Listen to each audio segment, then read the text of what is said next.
to the people like Megan Kelly, Mark Levin and Ben Shapiro, even Tucker Carlson, who's TPUSA? Do they really see that this this movement going to be the future of the Republican Party?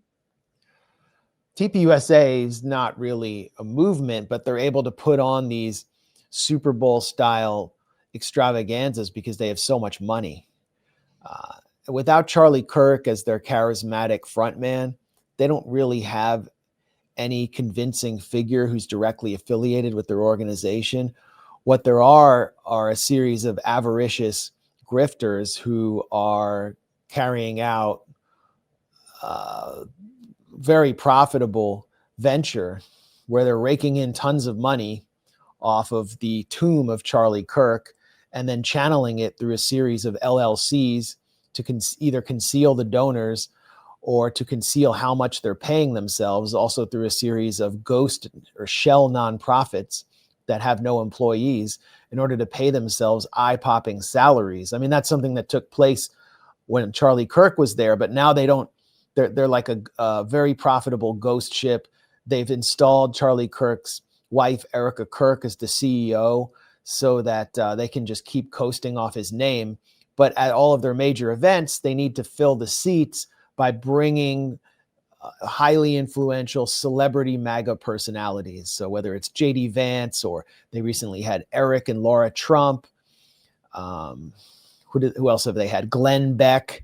And that's what they need to do in order to fill the seats, which will justify their own salaries because it looks like they're doing something important. And it does need to be said that these events register a lot of people for the Republican Party. But none of these speakers compare to Tucker Carlson. When Tucker Carlson's on stage, they're guaranteed to fill up the event, to generate lots of media. And that's why no matter how controversial Tucker Carlson gets, TPUSA has to keep him on board. And for Tucker Carlson, no matter how controversial he wants to be, how many attacks he's going to withstand, he can pretty much say whatever he wants and still maintain credibility as a major conservative influencer who is propelling the Republican Party forward as long as he has this connection to TPUSA. So Tucker Carlson is going to speak at TPUSA's major event in December, and I think that will be seminal because there will be a lot of attacks incoming. There's been a lot of pressure to get them to pull his card. But will he continue to speak at their events in 2026? That's a question. And I know there's pressure from some of the local chapters in TPUSA to cancel Tucker Carlson from some of the more Zionist chapter presidents who are more under the control of the pro-Israel faction. How do they see JD Vance, Max? Because we had JD Vance talking at TPUSA addressing. He was asked by one of the young people in the crowd, why are we supporting Israel if they're not so kind to us and they want to control the US foreign policy? What is the meaning of supporting Israel? He was asked, and he tried to answer politically. But in the aftermath, we've seen that the Zionists are attacking JD Vance. Who's JD Vance to Israel, and how do they feel really about it?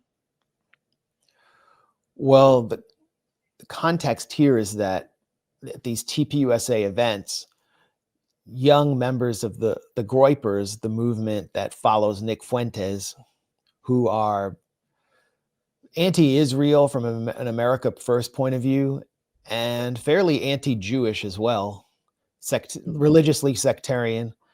They have been seeding the audience with their members and challenging these high-profile MAGA personalities, including Eric Trump. One of them asked Eric Trump, your dad is basically taking $230 million in bribery from Israel. How can you call yourself America First? And the response from Eric Trump or Glenn Beck or J.D. Vance is pathetic. They're obviously not passionate about the pro-Israel cause. They do feel embarrassed. They're not accustomed to these kinds of questions because they never get them on Fox News.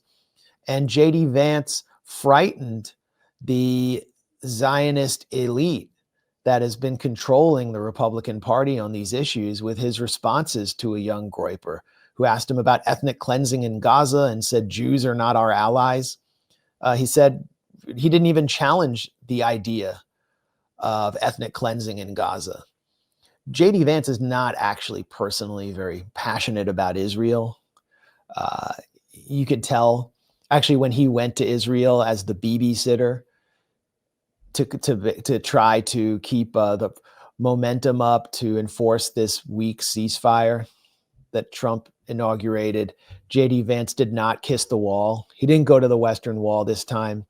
He wound up in a conflict with the Israeli Knesset, which passed a law calling for the annexation, or a resolution calling for the annexation of the West Bank, and J.D. Vance called it stupid. But at the same time, look at who's pulling J.D. Vance's strings. It's the PayPal mafia, Peter Thiel, these Zionist tech overlords who have helped fuel his career. And, he has these fixers in the Republican Party who are incredibly pro-Israel, like Arthur Schwartz. So which way will J.D. Vance go? There's no way you can chart a middle path. J.D. Vance has tried to market himself as sort of a restrainer, someone who's a realist on foreign policy, but you can't chart a middle path in today's GOP with still with the preponderance of power of these Zionist donors like Adelson and Bernard Marcus and Ike Perlmutter on the issue of Iran or the issue of Israel-Palestine. There's no middle ground that you can chart. You either are totally with them or you're Tucker Carlson and you're totally against them. And Tucker Carlson, by the way, is a friend of J.D. Vance's. That's public knowledge. So if J.D. Vance tries to pursue any path for a two-state solution or something seemingly moderate, the Zionists will see him as an enemy, and they will attempt to prevent him from winning the 2028 nomination. And that's Marco Rubio's angle. Marco Rubio is completely with them. He himself is a creature of the pro-Israel lobby whose career has been funded and fueled by Paul Singer. Paul Singer is basically his pimp, the vulture capitalist from Elliott Capital Management, who is ferociously pro-Israel. And so Marco Rubio will take that donor class with him against J.D. Vance, unless J.D. Vance just bows down and obeys. How do you see the role of Tulsi Gabbard? We know that she was trying to assess the Epstein file, or maybe the Charlie Kirk situation with the case of Charlie Kirk, but she was ignored. And is there any sort of differences? As we see from outside, it seems that there is some sort of fractures, some sort of differences within the Trump administration. How do you see the difference between Kash Patel and Tulsi Gabbard? Well, Tulsi Gabbard doesn't have any influence. I mean, she's kept out of meetings. She was kept out of the key briefings on Iran's nuclear program during the run-up to the 12-day war, which Trump now acknowledges he personally authorized after Rubio, who chairs the NSC, directs the NSC, and is Secretary of State, said, no, Israel acted unilaterally. Trump has now said, no, we authorized Israel to do that. By the way, come negotiate with us. And Tulsi Gabbard was kept out of all of the important meetings. She is the Director of National Intelligence. It looks like to me she's been used. She was used to campaign for Trump as a former Democrat, to say, I saw the evil of the Democratic Party and Donald Trump is right. She's a charismatic person who has a commanding presence and an impressive background.